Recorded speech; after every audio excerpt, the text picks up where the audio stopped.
ओम नमः शिवाय गुरवे सच्चिदानंदमूर्तये निष्प्रपंचाय शांताय निरालंबाय तेजसे। हरिओम प्रभु जी। आज के इस प्रश्न परिषद में आप सबका स्वागत है।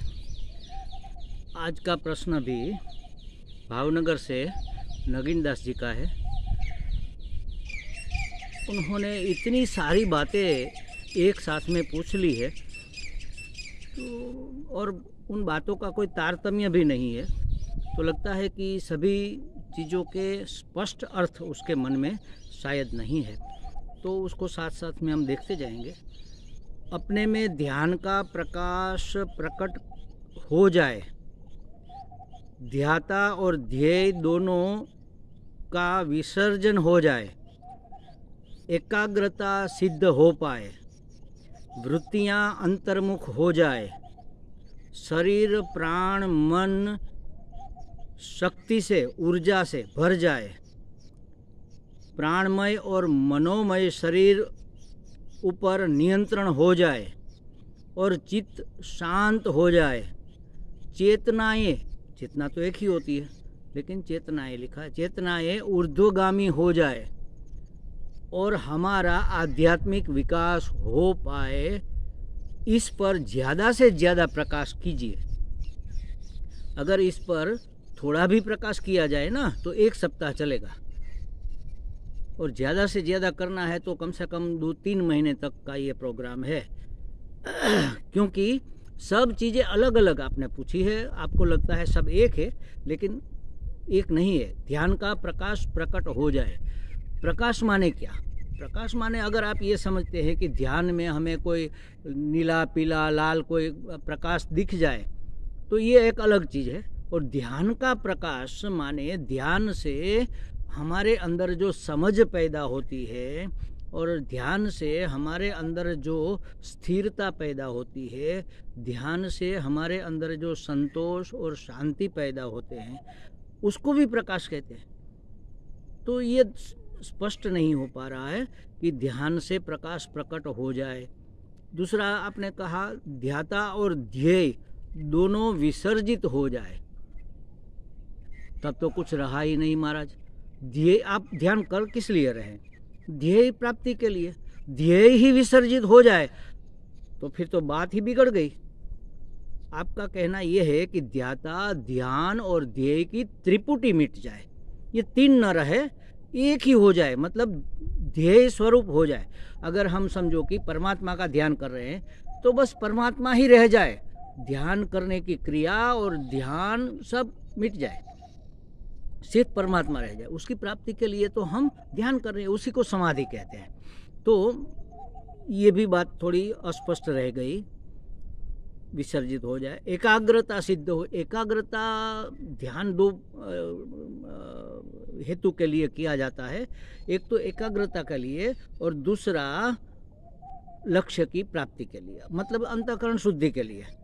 एकाग्रता और शुद्धि दोनों अलग चीज़ें। एकाग्रता तो आप किसी से भी कर सकते हैं ना, किसी चीज़ से कर। एक जूते के सामने देखते रहो, बस एक टक और कोई विचार ना करो, आप एकाग्र हो गए। इससे फ़ायदा क्या? ये तो सांसारिक चीज़ों में हम करते ही है, और इसीलिए तो हमारे सर पर ये जूते पड़ते हैं। संसार में हम एकाग्रता पूर्वक ही सब काम करते हैं। अगर नहीं एकाग्रता पूर्वक करेंगे तो खाने के लिए जो कोर उठाया वो मुंह की जगह कान में चला जाएगा, अगर हम एकाग्र नहीं है तो। अगर हम एकाग्र नहीं है तो कभी कभी होता भी है ऐसा, जैसे स्कूटर लेकर जा रहे हैं और विचार में हमारा डेस्टिनेशन निकल गया और हम आगे चले गए, क्योंकि हमारी एकाग्रता नहीं थी। एक अग्रता का मतलब क्या है? एक जो हमने फिक्स किया है, जो हमने तय किया है कि यहाँ पहुँचना है, उस एक की अग्रता, वही आगे रहे, बाकी सब उसके पीछे, उसको कहेंगे एकाग्रता।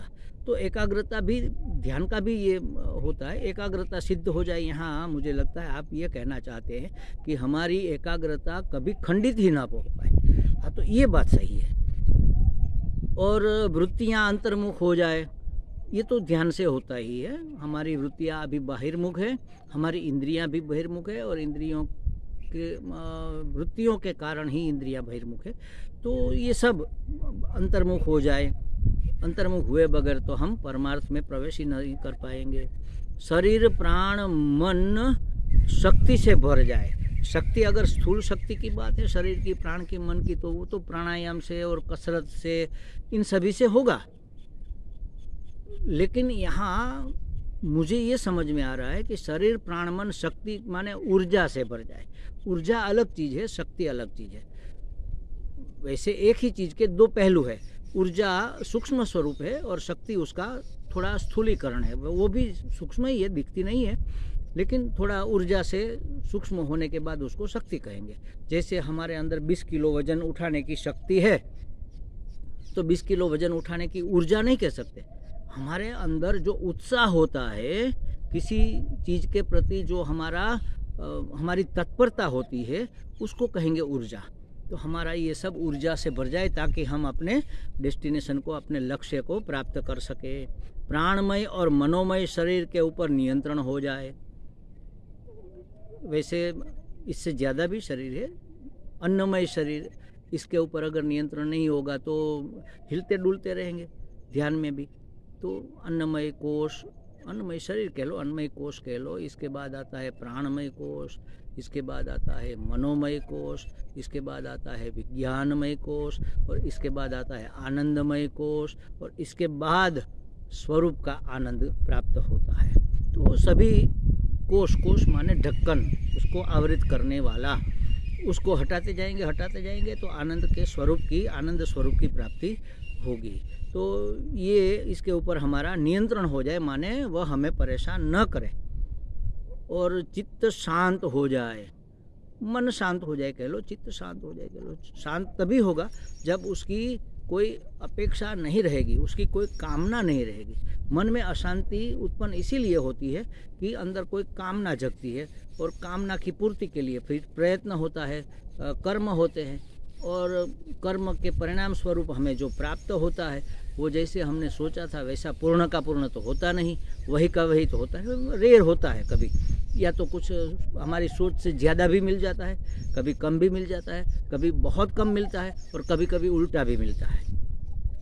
तो तब ये चित्त विक्षिप्त रहता है, शांत नहीं रहता। चेतनाएं ऊर्ध्वगामी हो जाए, ये आपने ऊर्जा कहा, चेतना तो एक ही है ना। हमारे शरीर में एक है जड़, एक है चेतन, और चेतन की जो चेतना जड़ के ऊपर हमें दिख रही है, ये शरीर हिल डुल रहा है, ये हाथ हिल डुल रहा है, तो चेतना के कारण हिल रहा है। अगर चैतन्य चला जाएगा अंदर, मतलब से प्राण निकल गए, तो फिर चेतन नहीं रहेगा, अचेतन हो जाएगा, जड़ हो जाएगा। तो चेतना ऊर्ध्वगामी हो जाए। अभी हमारी चेतना, आपकी बात सही है, अभी हमारी चेतना अधोगामी है। अधोगामी है माने हमारी ऊर्जा ऊर्ध्वगामी होनी चाहिए। ऊर्ध्वगामी माने इस संसार से ऊपर उठकर परलोक से ऊपर उठकर, सभी सातों लोक पार करके ब्रह्मलोक से भी ऊपर उठकर तद्धाम परम, भगवान का जो वो परम धाम है, परम अव्यय धाम है, जहाँ से लौटना नहीं होता, वहाँ तक ऊर्ध्वगामी हो जाए और हमारा आध्यात्मिक विकास हो पाए। इस पर ज़्यादा से ज़्यादा प्रकाश कीजिए। अच्छा, आप ऐसा मानते हैं, इससे लगता है कि ध्यान से प्राप्ति होगी। तो देखो प्रभु जी, सिर्फ ध्यान से प्राप्ति नहीं होगी, ध्यान एक साधन है प्राप्ति का। प्राप्ति तो ज्ञान से ही होगी, आप चाहे किसी भी मार्ग से हो, भक्ति मार्ग में हो, कर्म मार्ग में हो, ध्यान मार्ग में हो, लेकिन प्राप्ति तो ज्ञान से ही होगी। क्यों? क्योंकि अज्ञान से ही अप्राप्ति मालूम हो रही है। हम जानते नहीं है कि हम अहम ब्रह्मास्मि, हम स्वयं परमात्मा है, ये हम जानते नहीं है, ये अज्ञान है। और इस अज्ञान रूप आवरण के कारण जो है सो तो नहीं दिखता, लेकिन उल्टा दिखता है। ये उल्टा दिखना विक्षेप है। जो चेतन है वह जड़ दिखता है, जड़ है वह चेतन। इसको कहते हैं जड़ चित्त की ग्रंथि, चित जड़ ग्रंथि कहते हैं ना शास्त्र में। चित्त की मतलब चैतन्य की और जड़ की ग्रंथि हो नहीं सकती, लेकिन हो गई, लगता है हो गई। हमारे दादा गुरुजी कहते थे, जैसे लग्न ग्रंथि से लोग जुड़ते हैं ना, लग्न ग्रंथि, तो ये है अनहोली वेडलॉक, अपवित्र। वहाँ कहते हैं पवित्र लग्न ग्रंथि से जुड़ रहे हैं, यहाँ कहेंगे अपवित्र ग्रंथि से हम जुड़ गए हैं। तो जुड़ तो सकते नहीं, लेकिन हमें लगता है। तो ये जो विक्षेप हुआ, उल्टी समझ हो गई, उसको सुलटा करने के लिए क्या करना होगा? उसके कारण को निवृत्त करना होगा। ये उल्टी समझ क्यों हो गई है?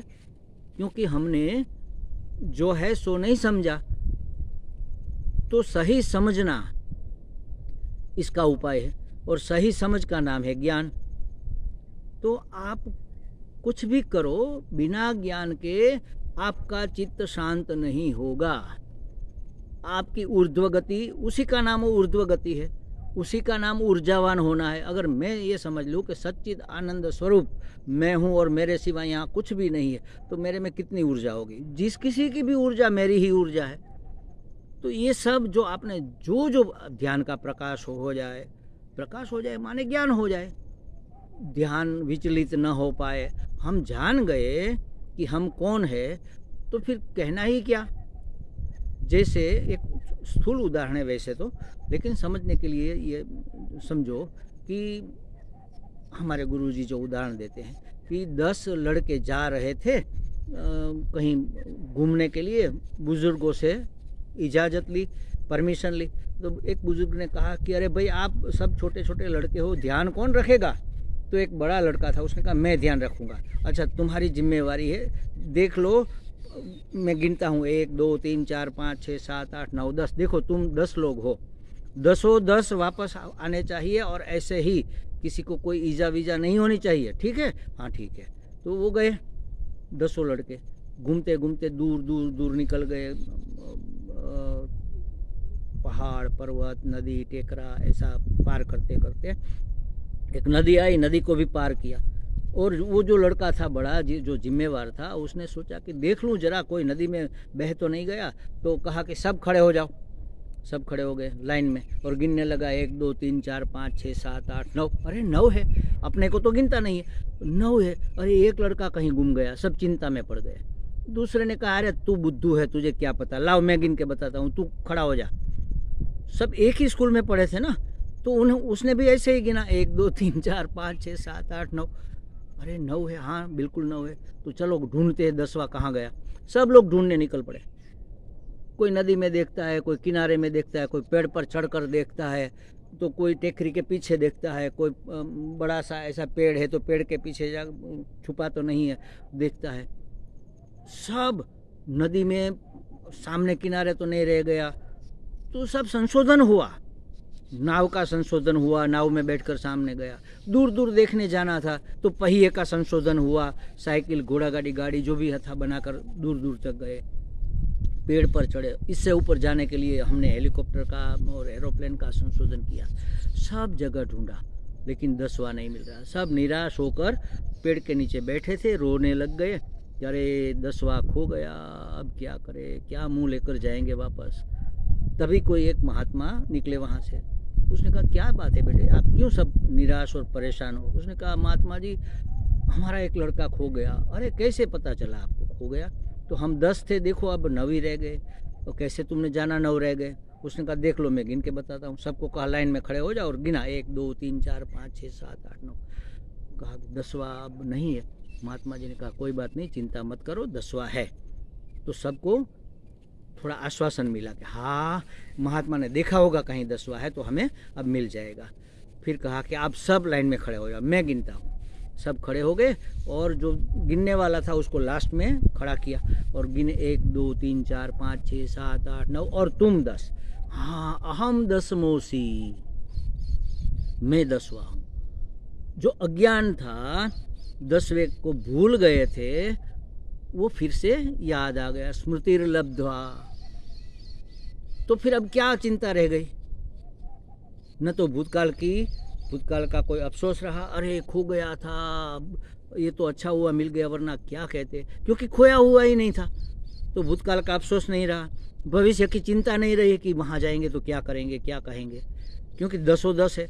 और वर्तमान का कोई मोह माने अज्ञान, मतलब मूढ़ता नहीं रही, प्रकाश हो गया। हाँ, अब ठीक है। तो अपने आप को प्राप्त कर लेने का प्रयत्न करना, उसका पुरुषार्थ करना, यही महत्वपूर्ण है। और उसमें सहायक है ये ध्यान। अगर हमारा मन भटकता रहेगा इधर उधर, तो हम अपने लक्ष्य की ओर आगे नहीं बढ़ पाएंगे। इधर उधर देखते देखते चलेंगे, कहीं ठोकर खाएंगे, कहीं गड्ढे में गिर जाएंगे। अपने लक्ष्य के पहुंचने में पॉसिबल नहीं है, रास्ता ही भटक जाएंगे। तो ध्यान एकाग्र होना चाहिए, इसलिए ध्यान है। ध्यान से मन एकाग्र भी होता है और अंतःकरण की शुद्धि भी होती है, और श्रवण से मनन से भी अंतःकरण की शुद्धि भी होती है। तो श्रवण मनन निधिध्यासन, ये सब जो चीज़ें आपने मांगी है ना, ये सब लेने के लिए एक उपाय है। देख लो, ज्ञान प्राप्ति। और ज्ञान प्राप्त कैसे होता है?